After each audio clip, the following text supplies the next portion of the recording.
आज दिनांक 20 जुलाई 2020 को मैं डॉक्टर मनोजी राय, एसोसिएट प्रोफेसर हिंदी विभाग TS कॉलेज हिसुआ, स्नातक प्रतिष्ठा द्वितीय खंड के विद्यार्थियों को छायावादी विचारधारा के कवि सुमित्रानंदन पंत की प्रमुख कविता भारत माता ग्रामवासिनी का अध्यापन करने जा रहा हूँ। चूँकि सुमित्रानंदन पंत छायावाद से कविता का आरंभ करते हुए प्रगतिवाद तक पहुँचे हुए हैं। इस कारण जिस कवि को पहले प्रकृति का सुकुमार कवि कहा गया, बाद में उसी कवि ने प्रगतिवादी रचनाओं को भी प्रस्तुत किया। युगांत, युगवाणी और ग्राम्या, ये तीन पुस्तकें उनकी प्रगतिशील विचारधारा की समर्थिका हैं। इस विचारधारा से संबद्ध, उनकी राष्ट्र प्रेम से संबंधित, भारत प्रेम से संबंधित एक कविता है भारत माता ग्रामवासिनी। इस कविता में ग्रामीण जीवन का यथातथ्य चित्रण हुआ है। जो कवि पहले गांव से, शहर से दूर रह करके प्रकृति की सुंदरता की अभिव्यक्ति करता था, बाद में उनको लगा कि नहीं, मनुष्य सबसे सुंदर है, मानव तुम सबसे सुंदरतम। इसी कारण उनको लगा कि नहीं, जो भारत माता ग्राम में निवास करती है, शहर में निवास करती है, वह भारत माता नहीं है। जो मूलतः गांव में निवास करती है वह भारत माता है। खेतों में फैला है श्यामल, धूल भरा मैला सा आंचल। जो खेतों में भारत माता का श्यामल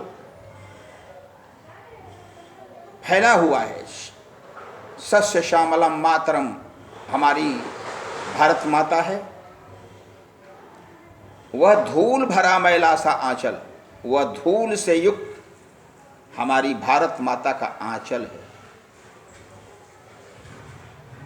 गंगा यमुना में आंसू जल, भारत माता के आंसू गंगा और यमुना में प्रवाहित हो रहे हैं।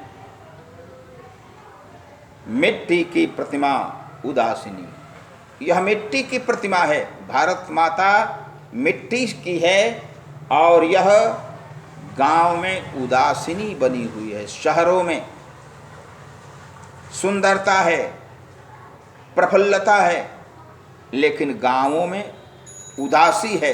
इसलिए जो भारत माता ग्रामवासिनी है वह उदासीनी है। क्यों? दैन्य जड़ित अपलक नत चितवन। वह क्या है? तो दैन्य है, दीनता से भरी हुई है ग्रामवासिनी माता। जड़ित है, एकदम पत्थर बन गई है, जड़ बन गई है, अचल बन गई है। अपलक नत चितवन, निष्पलक नेत्रों से देख रही है, आंखों को झुकाई हुई है, इसलिए कि उसमें दीनता भरी हुई है, दैन्य भरा हुआ है।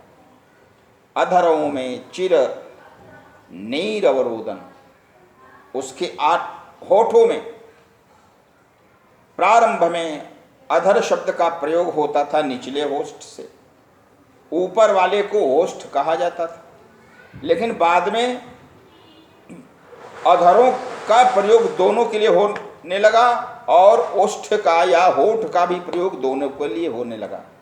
यानी बाद में ओष्ठ और अधर के अर्थ का विस्तार हो गया, अर्थोत्कर्ष हो गया। तो वही दैन्य जड़ित अपलक नत चितवन, दीनता से भरी हुई, जड़ता से भरी हुई आंखों से वह निष्पलक देख रही है, सिर को झुकाए हुए, अधरों में चिर नीरव रोदन, उसके दोनों अधरों में बहुत दिनों से चिर नीरव एकांत का रोदन है, रो रहे हैं दोनों अधर। युग युग के तम से विषण मन, एक दिन का अंधकार नहीं है, युग युग के अंधकार से उसका दुखित मन है, वह अपने घर में प्रवासिनी, वह भारत माता अपने ही घर में प्रवासिनी बनी हुई है।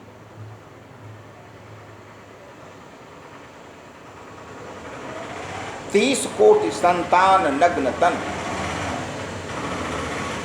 जिस समय यह कविता लिखी गई थी उस समय भारत की जनसंख्या 30 करोड़ थी और आज 1 अरब 30 करोड़ हो गई है। तो उसी का जिक्र करते हुए कह रहे हैं 30 कोटि संतान नग्न तन। ऐसे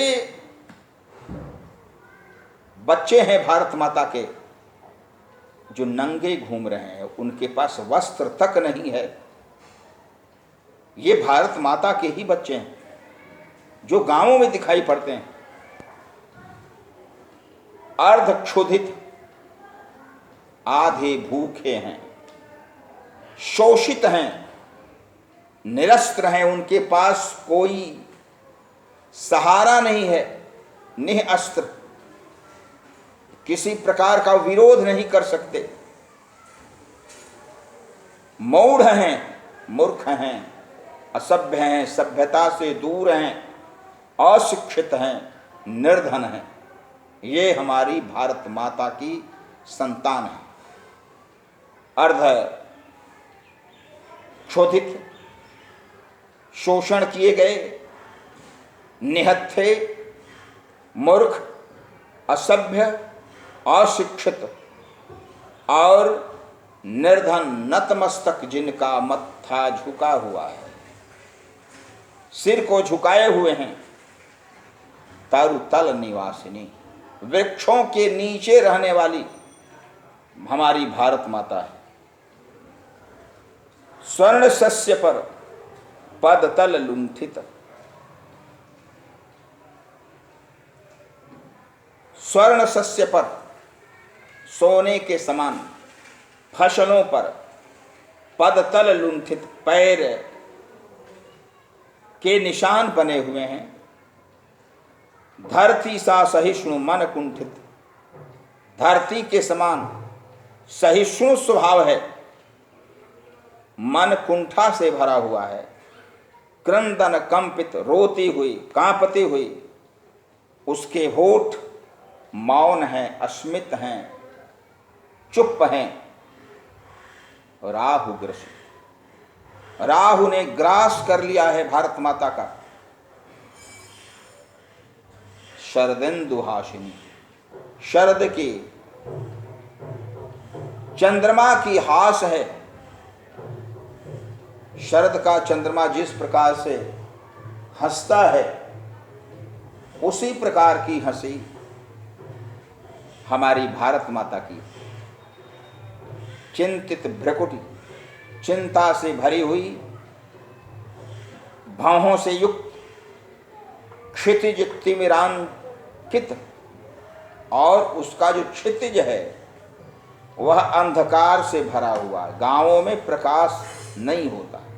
खासकर जिस समय यह कविता लिखी गई है उस समय गांवों में रोशनी नहीं थी, बिजली का प्रवेश गांवों में नहीं हुआ था। नमित नयन, नेत्र क्या है तो एकदम झुके हुए हैं, ऊर्ध्वमुखी नेत्र नहीं है।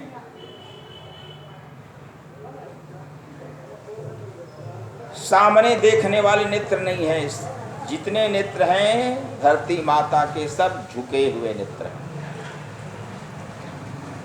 नभ वाष्पाच्छादित, और आकाश है वह वाष्प से छाया हुआ है।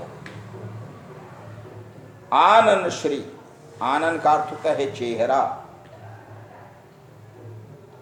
श्री छाया शशि उपमित। भारत माता का जो चेहरा है ऐसा लगता है कि चंद्रमा के समान उज्ज्वल है, शीतलकारी है। ज्ञान मूढ़ ग्रामवासिनी ज्ञान के क्षेत्र में मूर्ख है। गांव में ज्ञान का प्रकाश नहीं हुआ है, गीता प्रकाशिनी। वह मूढ़ गीता को प्रकाशित करने वाली भारत माता है। उसमें ज्ञान नहीं है, उसके लोगों में ज्ञान नहीं है। सफल आज उसका तप संयम, उसका तप संयम सफल हुआ है। पिला अहिंसा स्तन्य सुधोपम।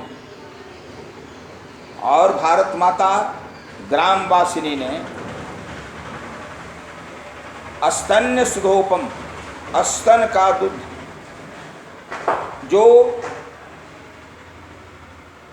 अमृत के समान है। सुधोपम, सुधा का अर्थ होता है अमृत, अमृत का के तुल्य। अहिंसा का स्तन का दूध भारत माता ने पिलाया है। हरती जनमन भय, वह भारत माता जनमन के भय को हरण करती है। जग जननी जीवन विकासिनी, वह संसार की जननी है। भारत माता ज्ञान के क्षेत्र में, सभ्यता के क्षेत्र में और आदर्श के क्षेत्र में संसार की माता है। भारत माता ग्रामवासिनी जीवन विकासिनी, जीवन का विकास करने वाली वह भारत माता हमारी ग्रामवासिनी है। इस प्रकार इस कविता में कवि सुमित्रानंदन पंत ने 1940 में स्थित ग्रामीण भारत का चित्रण किया है। आज 2020 चल रहा है, यानी 80 वर्ष पहले का जो ग्रामीण भारत था, इस कविता में चित्रित हुआ है। उस समय की दरिद्रता, उस समय का पिछड़ापन, उस समय का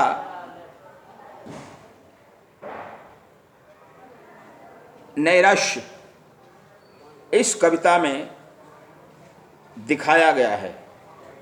इसलिए यह कविता प्रगतिवादी कविता है, जिसमें कवि ने भारतीय ग्रामीण जीवन का चित्रण किया है और यही बताया है कि भारत माता हमारी वास्तव में यदि है तो वह ग्रामवासिनी है, वह गांवों में निवास करने वाली है, वह शहरों में निवास करने वाली भारत माता नहीं है। इसलिए यदि वास्तव में देखा जाए तो भारत माता मूल रूप से गांवों में निवास करती है।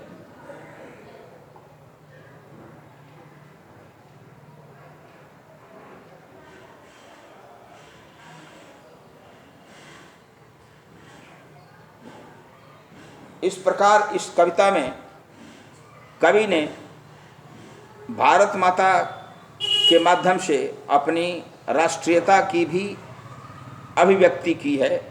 और यह राष्ट्रीयता कभी पूर्व में इनकी प्रकट नहीं हुई थी।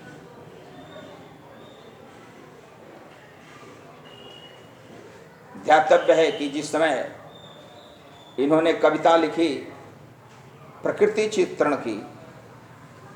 उस समय प्रकृति के ही सौंदर्य का इन्होंने विवेचन किया। उस समय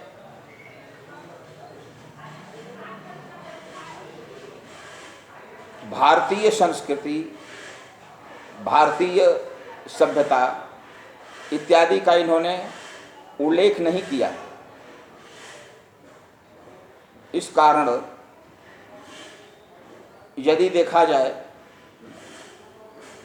तो कवि ने, सुमित्रानंदन पंत ने कालांतर में जाकर के करीब 1936 के बाद जो कविताएं लिखी, वे सभी कविताएं प्रगतिवाद से संबंधित थी, भारतीयता से संबंधित थे, निर्धन दरिद्र भारतीय लोगों से संबंधित थे।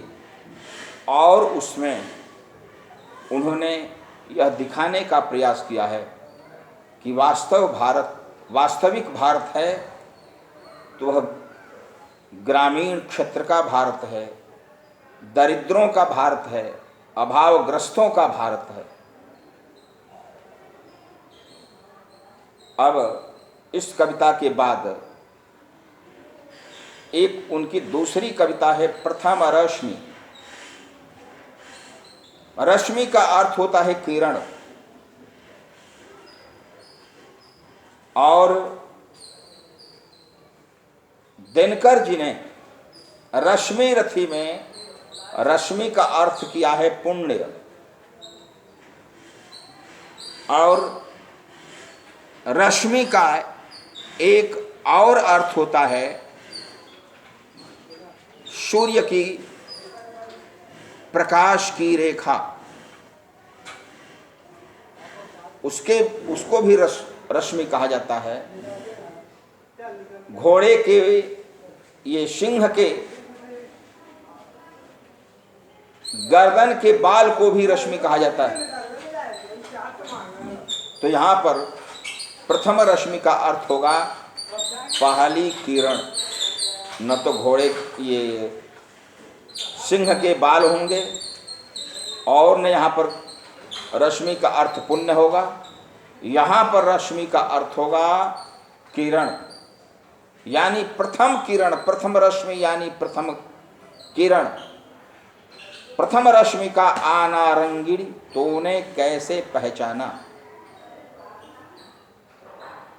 कवि सुमित्रानंदन पंत, प्रकृति के सुकुमार कवि पंत, एक छोटी पक्षिणी से यह प्रश्न पूछते हैं कि ऐ पक्षिणी, ऐ विहंगिणी, ऐ रंग वाली रंगीणी, तुमने इस किरण को, पहली किरण को कैसे पहचाना। प्रथम रश्मि का आना रंगीणी, तूने कैसे पहचाना। पहली किरण आने के पहले ही चिड़ियों की आवाज सुनाई पड़ती है, यानी चिड़िया जान जाती है कि सूर्य की पहली किरण आने वाली है। तो प्रथम रश्मि का आना रंगीणी तूने कैसे पहचाना। कैसे तू पहचान गई कि प्रथम रश्मि आने वाली है। कहां कहां है बाल विहंगिनी। यह देखा जाए तो प्रकृति चित्रण करते समय छायावादी कवियों ने नारी चरित्र को प्रधानता दी है। यहां भी जो संबोधन किया है पंत जी ने, वह स्त्रीवाची शब्दों के द्वारा ही संबोधन किया है। और यहां पक्षी नहीं, पक्षिणी का उल्लेख किया है। पक्षी पुल्लिंग है, पक्षी उड़ते हैं, लेकिन पक्षिणी जब हो जाएगा तो स्त्रीवाची हो गया। और छायावाद की यह विशेषता थी कि वहां पर नारी को सम्मान अधिक दिया जाता था। पक्षी से पक्षिणी को, विहंग से विहंगिनी को रंगी से रंगिणी को यहां पर महत्व दिया गया है। कहां कहां हे बाल विहंगिनी, हे बाल पक्षिणी, कहां कहां पर पाया तूने वह गाना, वह गाना प्राप्त किया है जो तूने गाया था अभी हाल में ही, जिस समय प्रथम रश्मि आई थी सूर्य की। सोई थी तू स्वप्न नींद में। छायावादी कविता की यह विशेषता है कि इसमें प्रकृति के अंगों का मानवीकरण किया जाता है। पक्षी से किसी मनुष्य की बात होती नहीं है, लेकिन यहां पर वार्ता की गई है। कवि प्रश्न कर रहा है, उस पर मानवीकरण का आरोप दे करके, यानी तू सोई हुई थी ऐ पक्षिणी स्वप्न नीड़ में, अपने घोंसले में स्वप्न में सोई हुई थी, पंखों के सुख में छिपकर, पंखों के सुख में छिप करके सोई हुई थी। ऊँघ रहे थे घूम द्वार पर, तुम्हारे दरवाजे पर घूम रहे थे ऊँघते हुए। कौन? तो प्रहरी से जुगनू नाना, अनेक जुगनू पहरेदार के रूप में तुम्हारे दरवाजे पर घूम रहे थे। आए पक्षिणी, जिस समय तू सोई हुई थी तुम्हारी पहरेदारी कर रहे थे। और वह पहरेदारी कौन कर रहे थे? प्रकाश बिखेरते हुए जुगनू। तो जुगनू में प्रहरी का आरोप और विहंगिनी में, पक्षिणी में एक नायिका का आरोप, यही छायावादी वैशिष्ट है।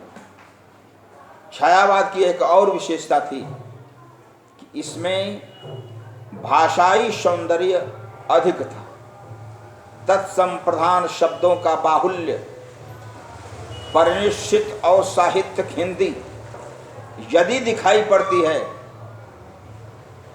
तो वह छायावाद में दिखाई पड़ती है। चाहे वह कविता जयशंकर प्रसाद की हो, कामायनी की,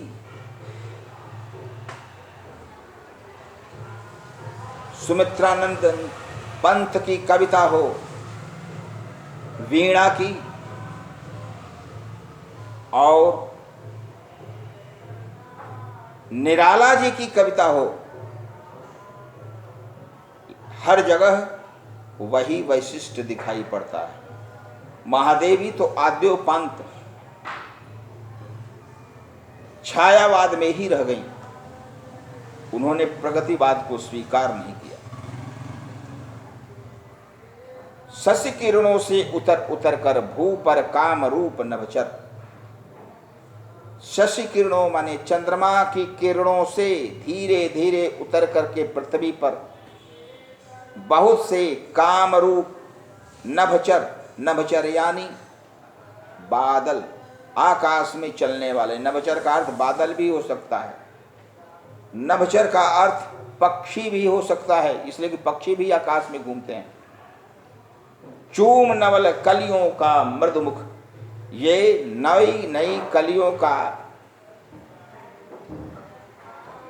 मुलायम मुख चूम रहे थे, सिखा रहे थे मुस्काना। ये सिखा रहे थे कि कैसे मुस्कुराया जाता है। स्नेहहीन तारों के दीपक, ऐसे दीपक जो स्नेहहीन हो, जिसमें तेल नहीं भरा जाए। स्नेह का अर्थ प्रेम ही नहीं, स्नेह का अर्थ तेल भी होता है।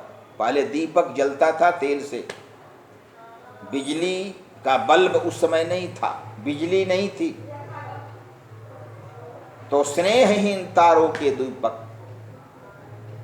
यानी तेल के बिना जो दीपक तारों के जलते हैं, तारों के प्रकाश में तेल नहीं भरा जाता, वह स्वयं प्रभा है, स्वयं ही आने वाली है। तारे रहेंगे तो प्रकाश रहेगा ही, सूर्य रहेगा प्रकाश रहेगा ही, उसको कोई रोक नहीं सकता। तो स्नेहहीन तारों के दीपक श्वास शून्य थे तरु के पात, श्वास एकदम रुकी हुई हैं।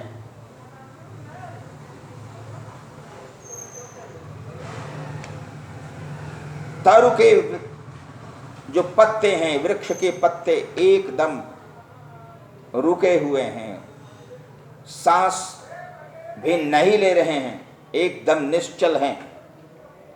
विचर रहे थे स्वप्न अवन में, वे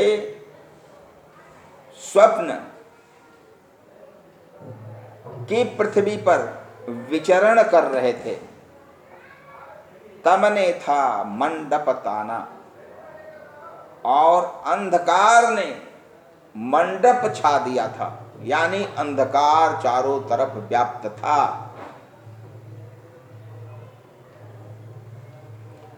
कूक उठी सहसा तरुआशिनी। अब देखिए, अब प्रकृति का तीसरा पात्र मिल रहा है, वह भी स्त्रीवाची है। तरुवाशिनी, वृक्षों पर रहने वाली। कूक उठी यानी कोयल बोल उठी।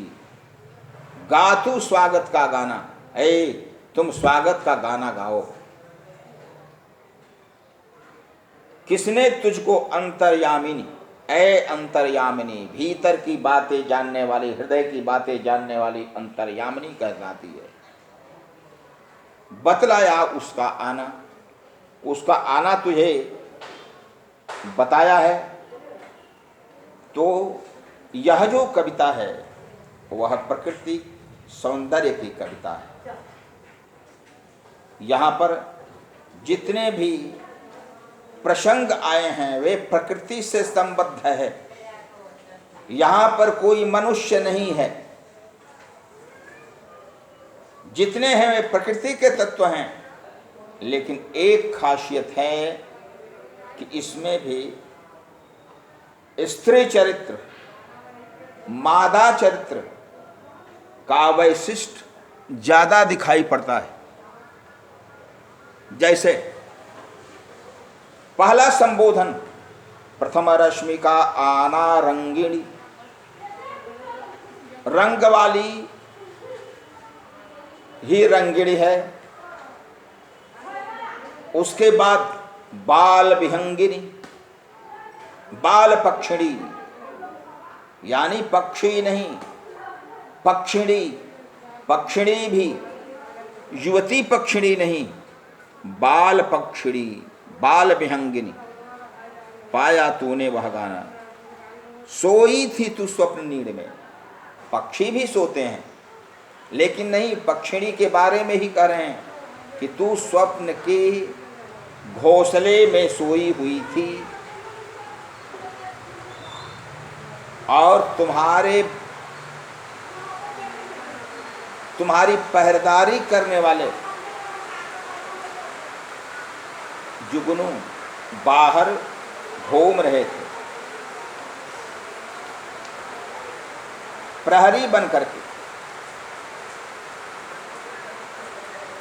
तुम्हें तुम्हारे जो नवल कलियों का मुलायम मुख था उसे मुस्कुराना सिखा रहे थे कि कैसे मुस्कुराया जाता है। जुगनू हर कली के पास जाते थे कि जरा मुस्कुरा दो, जरा मुस्कुरा दो। तो ये जितने भी इसमें दृश्य आए हैं ये सभी दृश्य प्राकृतिक दृश्य हैं। इसमें किसी प्रकार की कृत्रिमता का अभाव है। मुस्कुराने वाले, सोने वाले, पहरेदारी करने वाले, गीत गाने वाले, ये सभी प्रकृति के तत्व हैं, प्राकृतिक जीव हैं, और सभी मनुष्येतर हैं। इसमें मनुष्य कोई नहीं है, मनुष्येतर ही प्रकृति के जीवों का इसमें उल्लेख हुआ है। और खास करके जो स्त्रीवाची जीव हैं उनका विशेष रूप से वर्णन हुआ है। स्नेहहीन तारों के दीपक श्वास शून्य थे तरु के पात। यदि भाषाई दृश्य से देखा जाए तो कविता पूर्णतः तत्सम प्रधान पर निष्ठित और साहित्यिक हिंदी वाली है।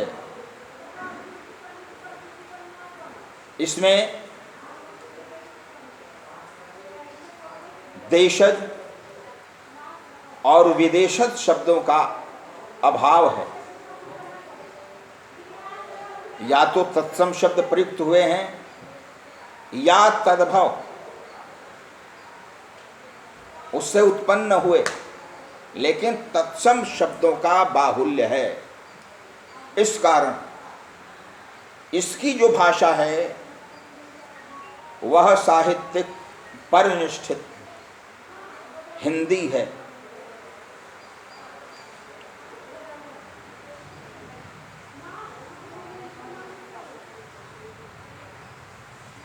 इस प्रकार सुमित्रानंदन पंत की प्रथम रश्मि कविता श्रेष्ठ प्राकृतिक कविता है, प्राकृतिक चित्रण से युक्त कविता है। और इसमें यदि सौंदर्य भी अभिव्यक्त हुआ है तो प्रकृति का सौंदर्य अभिव्यक्त हुआ है। जिस प्रकार मनुष्यों के बीच आपसी संबंध होते हैं, हंसने हंसाने का, खेलने और खिलाने का, वही संबंध इन्होंने प्रकृति के बीच भी देखा है, स्थापित किया है कि प्रकृति के दो पदार्थ, दो तत्व आपस में किस प्रकार स्नेह संबंध बनाए हुए हैं, इसका ये जरूर चित्रण करते हैं। बताते हैं, प्रथम रश्मि का आना रंगीण तूने कैसे पहचाना। सूर्य की पहली किरण से संबंध यदि है तो बाल विहंगिनी सी है, जो सूर्य की पहली किरण के आने के पूर्व ही चहक करके यह संदेश दे देती है कि जग जाइए, सूर्य की किरण उगने वाली है, आने वाली है।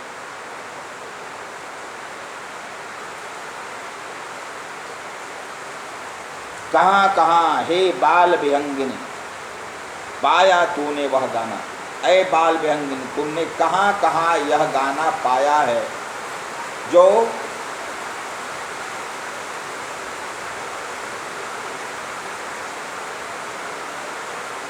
रस की दृष्टि से, स्वर की दृष्टि से अत्यंत ही प्रिय है, आकर्षक है। सोई थी तू स्वप्न नीड़ में, स्वप्न के घोंसले में तू सोई हुई थी कभी। पंखों के सुख में छिप करके, पंखों को समेट करके उसी में छिपी हुई थी, और उस समय तुम्हारे घोंसले के बाहर जुगनू प्रकाश बिखेरते हुए पहरेदारी कर रहे थे। कितना अच्छा दृश्य है। कोई मालकिन सोई हुई है और उसका नौकर बाहर पहरेदारी कर रहा है कि हमारी मालकिन को कोई कष्ट न पहुंचा दे।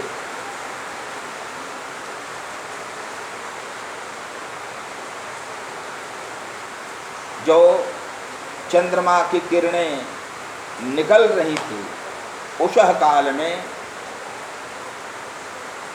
उनसे ऐसा लग रहा है कि छोटे छोटे पौधों की कलियों पर रोशनी डाली जा रही है कि कैसे मुस्कुराना है, कैसे खिलना है। तो बाल सुलभ चापल्य की अभिव्यक्ति यहाँ पर की गई है। स्नेहहीन तारों के दीपक,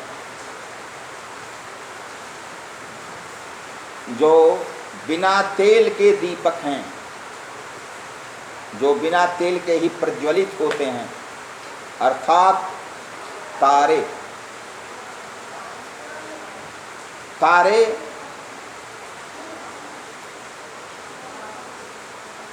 जल रहे हैं और श्वास शून्य हो गए हैं तरु के वृक्ष, यानी लगता है कि वृक्षों के पत्ते भी श्वास नहीं ले रहे हैं। एकदम हवा शीतल मंद और सुगंध से युक्त है, क्योंकि उषः कालकाय दृश्य है। सूर्य की किरण आने वाली है, इसके पहले पक्षी आवाज दे रहे हैं। अचानक इसी बीच में वृक्षों पर रहने वाली कोयल कूक देती है और गातु स्वागत का गाना, और वह स्वागत का गान गाती है। किसने तुझको अंतर्यामिनी, हे पक्षिणी तू अंतर्यामिनी है, सबके हृदय के भीतर की बात को जानने वाली है। उसका आना तुझे किसने बता दिया? इस कविता का आरंभ प्रश्न से हुआ, अंत प्रश्न में हुआ है, यानी प्रारंभ से लेकर के अंत तक कविता प्रश्न में ही है। प्रश्नांत और प्रश्नारंभ दोनों का संयोग इसमें है। कवि ने उसका उत्तर नहीं दिया। किसने बताया है पक्षिणी को, किसने बताया कोयल को, यह इसमें स्पष्ट नहीं किया गया है। इस कारण इस कविता का वैशिष्ट्य यही है। तो सुमित्रानंदन पंत की इन दोनों कविताओं में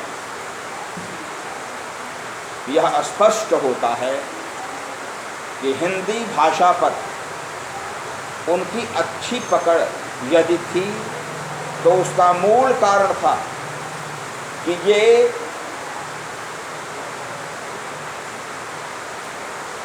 समकालीन वाद के अनुकूल भाषा का प्रयोग करते थे।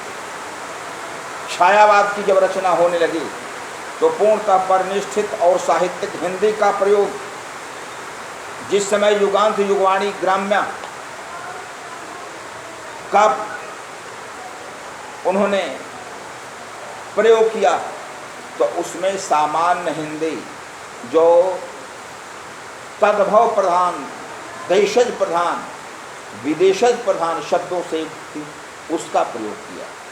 जैसे इसके पहले जो मैंने कविता पढ़ाई, भारत माता ग्रामवासिनी,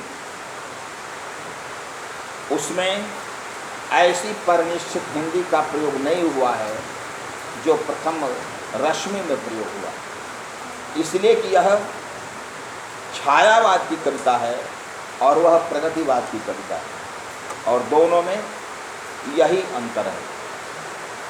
तो मेरे विचारानुसार सुमित्रानंदन पंत जी प्रकृति के सुकुमार कवि ही नहीं, परिस्थिति के भी सुकुमार कवि थे। परिस्थिति के अनुकूल जब राष्ट्रवाद की भावनाओं का प्राचुर्य हुआ साहित्य में, तब उन्होंने यह बताने का प्रयास किया कि नहीं, भारत माता के प्रति प्रेम प्रकृति के प्रेम से विशिष्ट है, अधिक स्वीकार्य है, इसलिए प्रकृति से हट करके अब भारत से प्रेम किया जाए, भारतीयों से प्रेम किया जाए। और उसी से संबंध मैंने जो पहले कविता पढ़ाई थी, भारत माता ग्रामवासिनी, उसी से संबंध है। दूसरी कविता छायावाद के प्रभाव से है। मूलतः पहले ये छायावाद के कवि थे, बाद में प्रगतिवाद के कवि हुए, लेकिन कहीं भी उनमें विशृंखलता नहीं आई, और उन्होंने प्रगतिवाद में आने के पश्चात यह क्षोभ व्यक्त किया कि मैंने छायावाद का जो गीत गाया है, छायावाद की रचनाएं की है, वे अनुपयुक्त हैं। इस कारण कवि सुमित्रानंदन पंत 2 वादों की रचना सफल रूप से प्रस्तुत करके हिंदी साहित्य के मूर्धन्य कवि सिद्ध होते हैं। मैं अपने विद्यार्थियों से यह कहना चाहता हूँ कि आप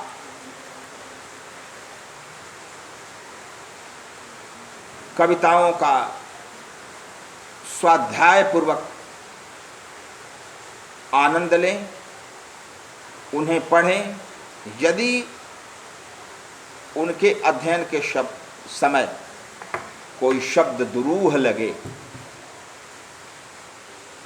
कठिन लगे, उन शब्दों के अर्थ के बारे में हमसे सुबह 10 बजे से शाम 4 बजे तक कार्य दिवस के दिन आप पूछ सकते हैं। हम अपना सौभाग्य मानेंगे कि हमारे किसी विद्यार्थी ने हमसे प्रश्न किया। अभी लॉकडाउन की परिस्थिति है, समस्या अनंत है, अभी समाधान कहीं दूर दूर तक दिखाई नहीं पड़ रहा है। इसलिए ऑनलाइन अध्यापन की ही सुविधा आपको मिल सकती है। आप इसी के माध्यम से अध्ययन करें, आगामी परीक्षा की तैयारी करें। इससे भी आप अधिक अंक ला सकते हैं। प्रयास जारी रखें। हम लोग आपकी सहायता के लिए तत्पर हैं। धन्यवाद।